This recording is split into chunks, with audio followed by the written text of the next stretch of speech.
warahmatullahi wabarakatuh. Yang terhormat dosen penguji uji kinerja PPG dalam jabatan angkatan pertama tahun 2022 Prodi Bimbingan dan Konseling Universitas Negeri Surabaya. Perkenalkan, saya Eti Triastuti, Guru Bimbingan dan Konseling SMP Negeri 1 Tumpang, Kabupaten Malang, Provinsi Jawa Timur. Pada kesempatan kali ini, Rabu 5 Oktober 2022, saya akan melakukan kegiatan praktek bimbingan klasikal dengan tema Stop Bullying di kelas 9A SMPN Negeri 1 Tumpang guna memenuhi uji kinerja PPG dalam jabatan angkatan pertama tahun 2022. Nah, untuk lebih jelasnya, berikut video praktek kegiatan bimbingan klasikal saya. Mohon saran dan masukannya agar kedepannya video pembelajaran saya menjadi lebih baik. Terima kasih. Wassalamualaikum warahmatullahi wabarakatuh.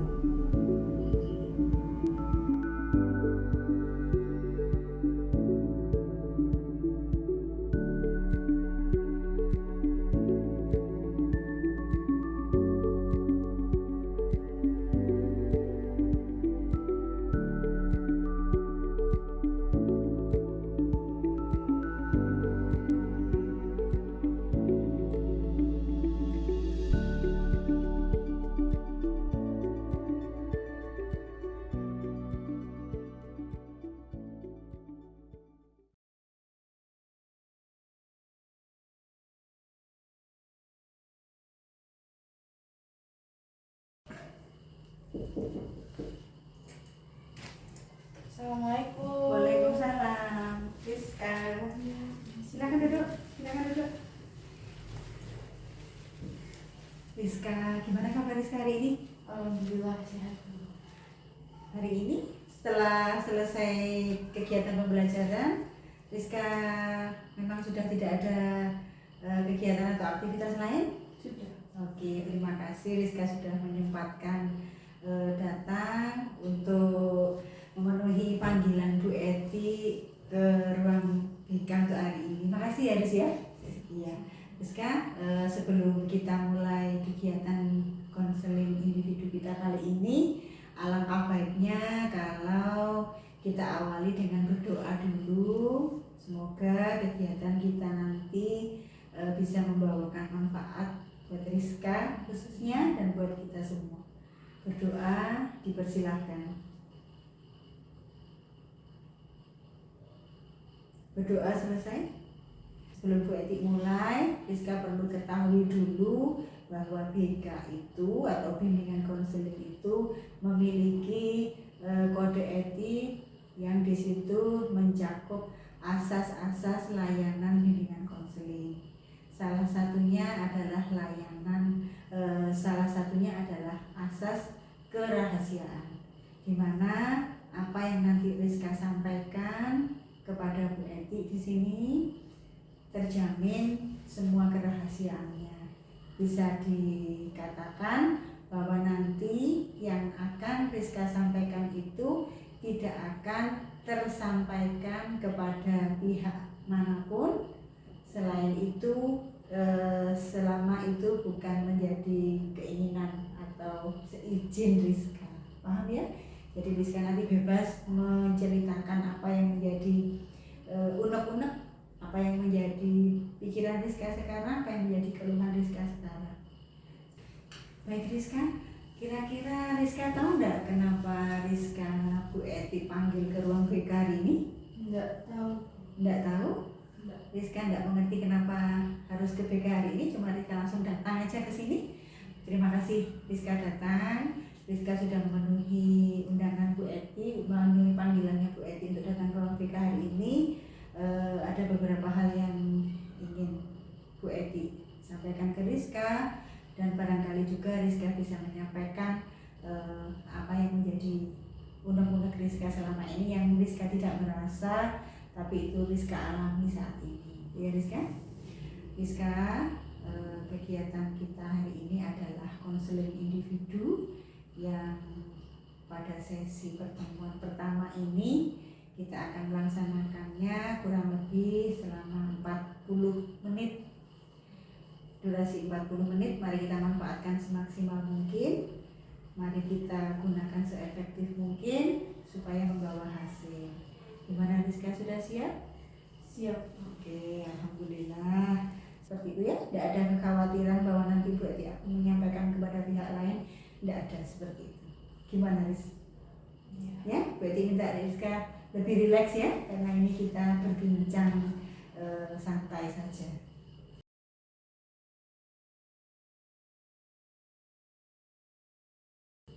Oke Rizka, Bu Eti jelaskan sekali lagi. Rizka panggil Bu Eti ke sini. Bu Eti mendapatkan beberapa informasi dari teman-teman di kelas, dari Bapak Ibu guru mata pelajaran yang memberikan informasi kepada Bu Eti bahwa dalam beberapa waktu terakhir ini ada perubahan dari sikap Rizka di kelas. Salah satu contohnya, Rizka mulai tidak lagi aktif dalam kegiatan pembelajaran. Setiap kali ada pertanyaan yang diajukan Bapak Ibu guru, Rizka enggan untuk memberikan jawaban. Dalam kegiatan diskusi kelompok, Rizka tidak seperti dulu lagi. Rizka banyak diam, Rizka banyak menyendiri. Istilahnya Rizka tidak seaktif dulu lagi. Padahal Bapak Ibu guru tahu, Bapak Ibu guru mapel tahu, teman-teman juga tahu kalau Rizka itu anak yang berprestasi, mulai dari kelas 7, 8 sampai sekarang di awal kelas 9. Itu mereka tahu Rizka tidak diragukan lagi, banyak prestasi yang sudah Rizka dapatkan. Memang benar seperti itu yang dirasakan Rizka selama ini? Iya. Gimana menurut Rizka?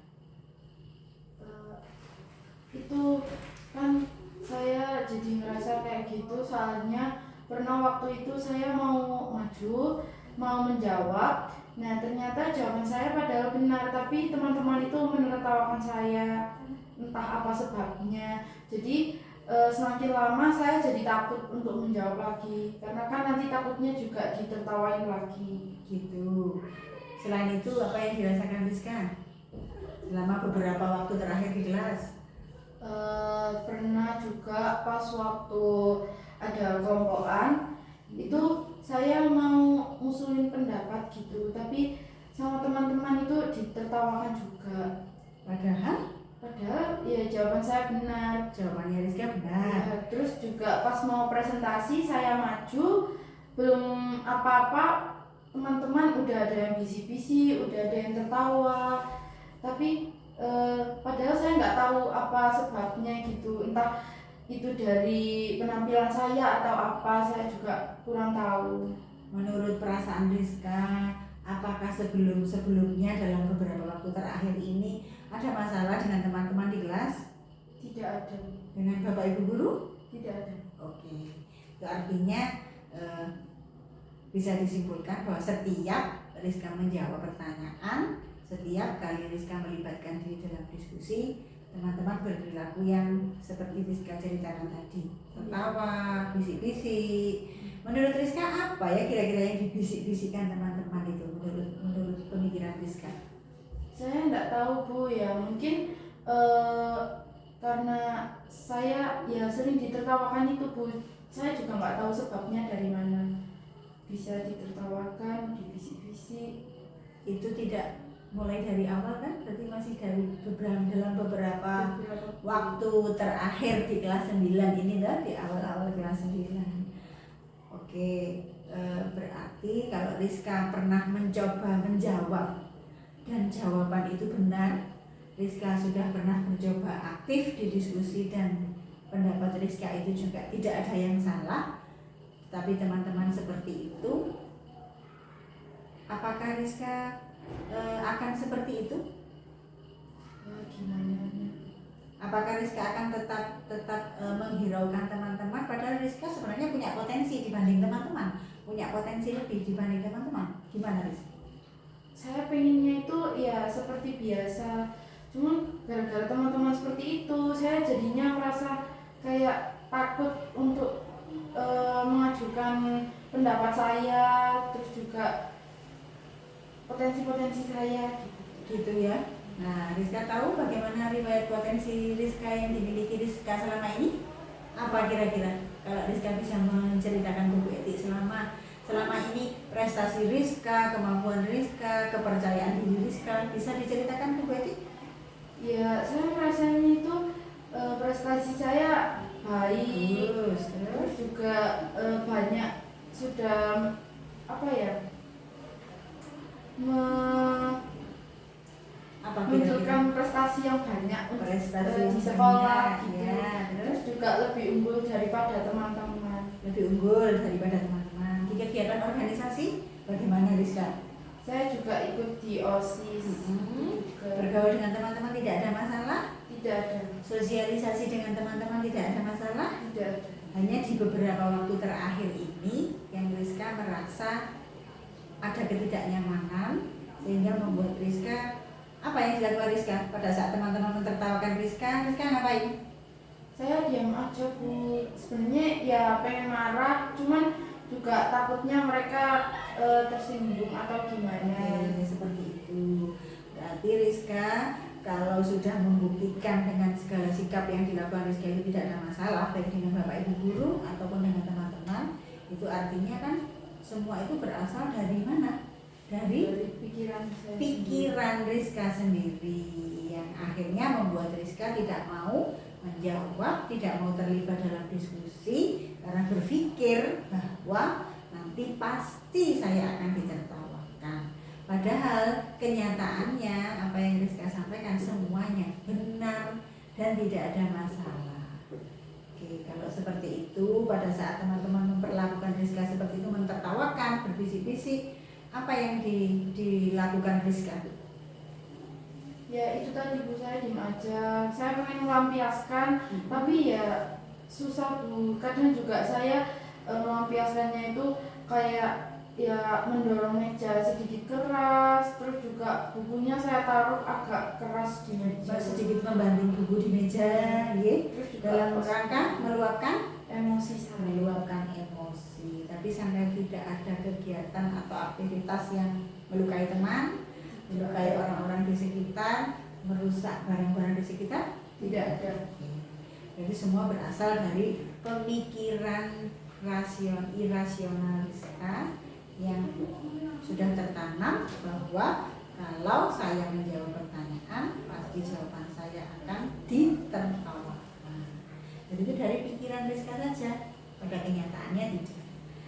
Kemudian kalau Rizka tahu seperti itu, apakah dengan luapan emosi tadi Rizka sudah bagus ya, dengan luapan emosi yang berusaha untuk tetap mengontrol emosinya, tidak meluap-luap, tidak menyakiti orang, tidak merusak sesuatu yang ada di sana, tapi cukup dengan tadi Rizka katakan mendorong meja, meletakkan buku agak keras, itu salah satu bentuk luapan emosi, tapi Rizka bisa mengendalikan itu.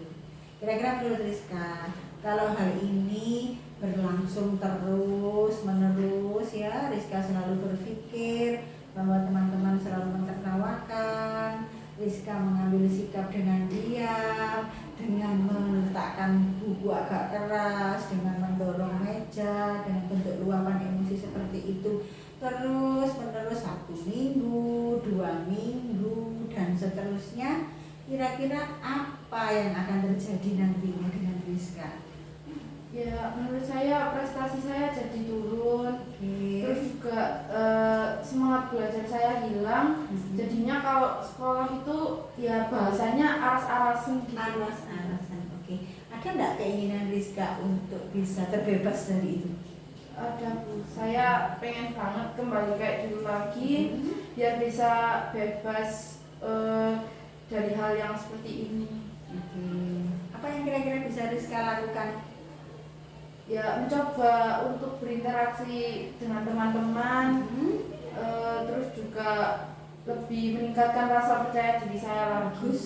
Terus selain itu, saya juga sering-sering bergaul sama teman-teman.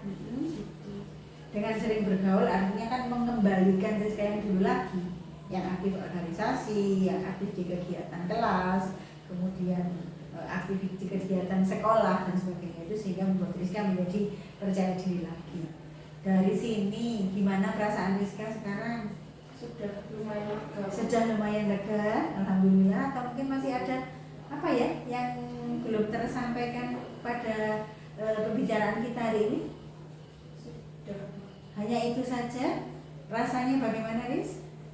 Sedikit lega. Sedikit merasa lebih lega. Oke. Perasaan sudah mulai sedikit lega. Rizka juga punya keinginan untuk bisa terbebas dari permasalahan ini dan bisa kembali kepada Rizka yang dulu lagi, sehingga bisa prestasinya tetap meningkat kembali, pertemanannya bisa terjalin bagus, komunikasi dengan lingkungan juga tidak ada masalah. Kira-kira apa yang akan Rizka lakukan? Gimana itu? Mengubah pola pikir? Oh iya, mengubah pola pikir saya dari yang buruk ke yang lebih baik lagi. Dari yang buruk ke yang lebih baik, contohnya apa tadi? Ya, yang buruk itu yang Selalu berpikir buat teman-teman itu selalu menertawakan saya. Menjadi lebih apa ya, dekat dengan teman-teman. Dengan pola pikir yang bagaimana, Riz? Yang lebih baik lagi. Yang lebih baik lagi. Jadi tidak pernah menganggap bahwa itu selalu akan tertuju kepada saya, karena bisa jadi itu juga ditujukan juga kepada teman-teman yang lain. Karena mungkin Rizka itu juga tahu di kelas bukan hanya Rizka saja ternyata yang ditertawakan pada saat menjawab atau aktif dalam kegiatan diskusi. Ternyata teman-teman juga ada yang digitukan tanpa sebab yang jelas mungkin menurut Rizka. Artinya kan Rizka tidak sendiri. Ada keinginan yang kuat dari Rizka untuk mencoba merubah situasi dan memperbaiki diri? Ada. Kira-kira menurut Rizka kapan itu mulai coba Rizka? Mulai Rizka coba untuk memulai? Mungkin besok pas masuk sekolah. Iya. Saya akan mencoba untuk memperbaiki diri saya sendiri, juga pola pikir saya. Oke, pola pikirnya dirubah, pengendalian emosinya juga ditata lebih bagus. Selama ini sudah bagus, akan lebih bagus lagi kalau disempurnakan ya. Itu kemudian lebih terlibat dalam aktivitas kelas, lebih melibatkan diri, kemudian lebih membuka diri dengan teman-teman. Jika kalau istirahat itu ya jam-jam istirahat ya gabunglah dengan teman-teman seperti biasa, tidak diam saja dan tidak menyendiri, sehingga membuat teman-teman semakin menarik perhatian mereka untuk semakin menertawakan Rizka, itu ya.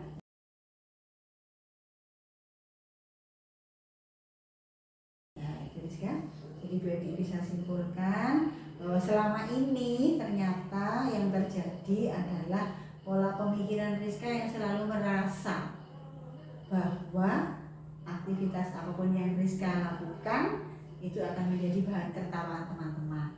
Padahal pada kenyataannya tidak seperti itu. Kemudian Rizka juga bisa mengontrol sikap, mengontrol emosinya dengan mengendalikan luapan emosi yang tidak berlebihan, yang tidak mengganggu orang sekitar, tidak menyakiti orang-orang yang ada di sekitar, dan juga tidak merusak apapun yang ada di sekitar Rizka. Itu sangat luar biasa. Itu artinya Rizka bisa mengendalikan dirinya. Dan kemudian Rizka tadi juga sampaikan bahwa Rizka mulai ingin untuk bisa mengembalikan situasi seperti semula dan ingin dicoba mulai besok. Apa yang menjadi keinginan Rizka, apa yang menjadi upaya Rizka nantinya akan membuahkan hasil yang membuat Rizka menjadi lebih nyaman, belajar maksimal, sehingga prestasinya juga akan menjadi semakin meningkat. Itu ya Rizka ya. Begitu masuk ya, semangat ya Rizka, semangat untuk bisa menjadi lebih bagus. Ayo sama-sama dibuktikan apa nanti yang akan terjadi dengan upayanya Rizka. Insya Allah semua akan menjadi lebih baik. Itu ya Rizka. Itu Rizka.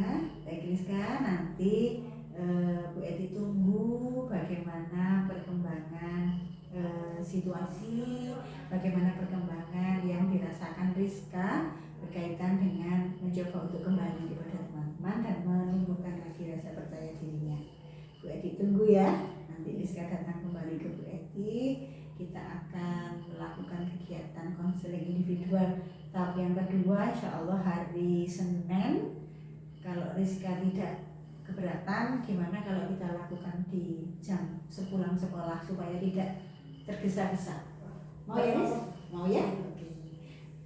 Nanti Bu Eti hubungi Rizka, nanti hari Senin kita lanjutkan lagi konseling individu ini sambil Rizka bisa menceritakan pengalaman selama 1 minggu Rizka mulai coba beradaptasi kembali. Itu ya Rizka? Gimana? Merasa lega? Lega, terus mulai merasa sedikit nyaman ya untuk memunculkan lagi rasa percaya dirinya. Oke, ada yang mau disampaikan? Sudah Bu ya, mungkin mohon doa dan bimbingannya aja, Insya Allah. biar saya bisa lebih baik lagi dari sebelumnya. Pastinya akan seperti itu, Eti akan selalu mendoakan. Oke Rizka, sebelum kegiatan hari ini kita akhiri, kalau memang sudah tidak ada yang mau Rizka sampaikan, mari kita tutup kegiatan konseling individu ini dengan doa. Semoga kegiatan kita hari ini, apa yang kita laksanakan hari ini bisa membawa manfaat, bisa membawa perubahan yang baik pada Rizka. Gitu ya Riz? Berdoa dipersilahkan.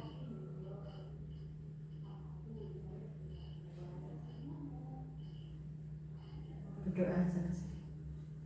Semangat ya Riz, tetap semangat, tetap optimis supaya apa yang akan Rizka lakukan nanti bisa berjalan dengan lancar tanpa kendala. Jadi mendoakan semoga semuanya juga sesuai harapan, besok menjadi lebih bagus dan seterusnya dan seterusnya. Makasih ya. Terima kasih Terima kembali kasih. Bu. Makasih. Saya pamit. Terima kasih. Semangat ya. Iya Bu. Assalamualaikum. Waalaikumsalam.